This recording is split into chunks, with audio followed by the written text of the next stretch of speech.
আসসালামু আলাইকুম ভিউয়ার্স, আমাদের অনেক সময়ই অনেক ডকুমেন্ট পিডিএফ করতে হয়। তা বিভিন্ন অফিসিয়াল কাজে বা কাউকে কোনো কিছু পাঠানোর জন্য আমরা কিন্তু খুব সহজেই পিডিএফ ফাইল পাঠাতে পারি।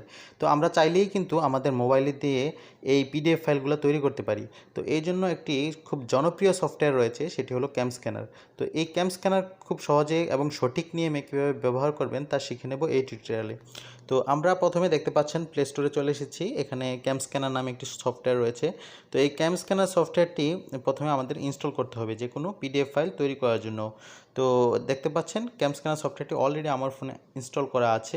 তো আমি এই ক্যাম স্ক্যানার সফটওয়্যারের লিঙ্কটি কিন্তু আমার এই ভিডিও ডেসক্রিপশন বক্সে দিয়ে দিব, সেখান থেকেও ইনস্টল করতে পারবেন। তো ক্যাম স্ক্যানার সফটওয়্যারটি ইনস্টল করার পর আমরা ক্যাম স্ক্যানার সফটওয়্যারে চলে যাব। তো যাওয়ার পর এরকম আমরা একটা ইন্টারফেস দেখতে পাবো। তো এখানে অনেকগুলো অপশন রয়েছে।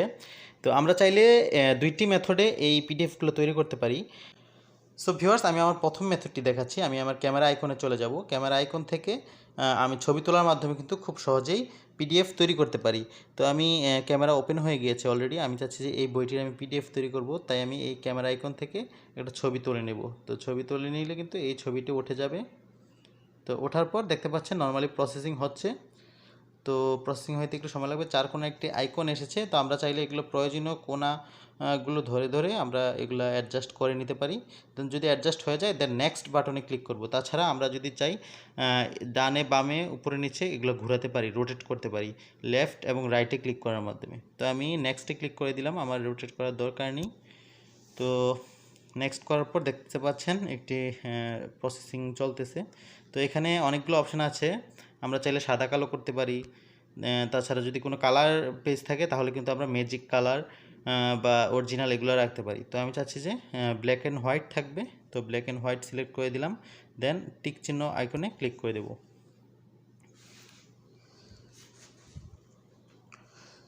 তো একটু প্রসেসিং হচ্ছে।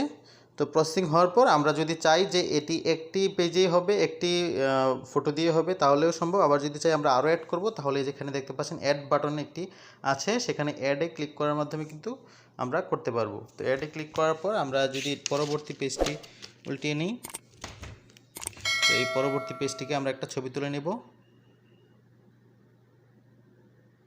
দেন দেখতে পাচ্ছেন সেম ওয়েতে কিন্তু এটা স্ক্যানিং হলো। দেন প্রসেসিং কমপ্লিট হওয়ার পর আমরা কোণাগুলো একটু অ্যাডজাস্ট করে দেব। এটা অ্যাডজাস্ট হয়নি। অ্যাডজাস্ট করার পর অ্যাডজাস্ট হয়ে গেলে আমরা নেক্সট বাটনে ক্লিক করে দিব সেম ওয়েতে। তো দেখতে পাচ্ছেন আমরা ব্ল্যাক হোয়াইট দিয়েছিলাম। সো এটাতে যেহেতু কালার আছে, আমরা চাইলে এখানে লাইটেন বা অরিজিনাল এটা রাখতে পারি। তো আমি লাইটেন রাখলাম, তাহলে কিন্তু আমার এই কালারটা ফিরে আসলো। দেন আবার টিক চিহ্ন আইকনে ক্লিক করে দিব, তাহলে কিন্তু এটাও সেই পিডিএফে অ্যাড হয়ে যাবে। তো দেখতে পাচ্ছেন প্রথম পেজটি আছে এবং দ্বিতীয় পেজটি কিন্তু অ্যাড হয়ে গেছে। তাই এভাবে আমরা অ্যাড বাটনে ক্লিক করার মাধ্যমে কিন্তু আরও অনেকগুলো আমরা পেজ এই পিডিএফে অ্যাড করতে পারবো। সো দেন এখানে দেখতে পাচ্ছেন শেয়ার নামে একটি আইকন আছে। অলরেডি কিন্তু আমাদের পিডিএফটি ক্রিয়েট হয়ে গিয়েছে। আমরা যদি আর নতুন কোনো পেজ না দিতে চাই, তাহলে আমরা কিন্তু খুব সহজে এই শেয়ার আইকনে ক্লিক করার মাধ্যমে কিন্তু এই পিডিএফটি হোয়াটসঅ্যাপ বা যে কোনো কিছুতে দিতে পারবো। দেখুন এখানে শেয়ার পিডিএফ আছে আইকনটি। তো শেয়ার পিডিএফে সিলেক্ট করে দিই। সো এখানে দেখেন আমরা হোয়াটসঅ্যাপ, জিমেইল, ইমো বা যে কোনো সোশ্যাল মিডিয়াতে কিন্তু এখানে সিলেক্ট করার মাধ্যমে দিতে পারবো। তাছাড়া এই ক্যাম স্ক্যানার সফটওয়্যারের একটি ডিরেক্টরি রয়েছে, সেই বাই ডিফল্ট ডিরেক্টরিতে কিন্তু এই পিডিএফটি থেকে যাবে। তো এভাবেই আমরা চাইলে খুব সহজেই যে কোনো ছবি তোলার মাধ্যমে পিডিএফ তৈরি করতে পারি। তাছাড়া আরেকটি ওয়ে রয়েছে, সেটি দেখাচ্ছি। সেটা হলো ইম্পোর্ট ইমেজেস। অর্থাৎ এখানে যদি আমরা আগে থেকে কোনো ছবি তুলে রাখি, তাহলে কিন্তু সেই ছবিগুলোর মাধ্যমে আমরা পিডিএফ তৈরি করতে পারি। তো আমি এখানে দুইটি বা তিনটি ছবি অ্যাড করে নিই। ঠিক আছে, আমি তিনটি ছবি অ্যাড করে নিলাম। দেন দেখতে পাচ্ছেন এখানে সিলেক্ট করার পর দেন ইম্পোর্ট বাটনে ক্লিক করে দেব। তো ইম্পোর্ট বাটনে ক্লিক করলে কিছুক্ষণ প্রসেসিং সময় নেবে। তাহলে কিন্তু খুব সহজেই দেখুন এখানে কিন্তু পিডিএফগুলো হয়ে গিয়েছে। দেন সেম ওয়েতে আগের মতোই শেয়ার আইকনে গিয়ে এবং শেয়ার পিডিএফ অপশানটি সিলেক্ট করার মাধ্যমে যে কাউকে ইচ্ছা করলেই এই পিডিএফটি পাঠিয়ে দিতে পারবেন। তো যদি আপনারা এই কাজটি করার জন্য কোনো প্রবলেম ফেস করেন, তাহলে অবশ্যই আমাদের কমেন্ট করে জানাবেন। আর ভিডিওটি ভালো লাগলে অবশ্যই চ্যানেলটি সাবস্ক্রাইব করে পাশের বেল আইকনটি বাজিয়ে দেবেন এরকম নিত্য নতুন সব ভিডিও পাওয়ার জন্য।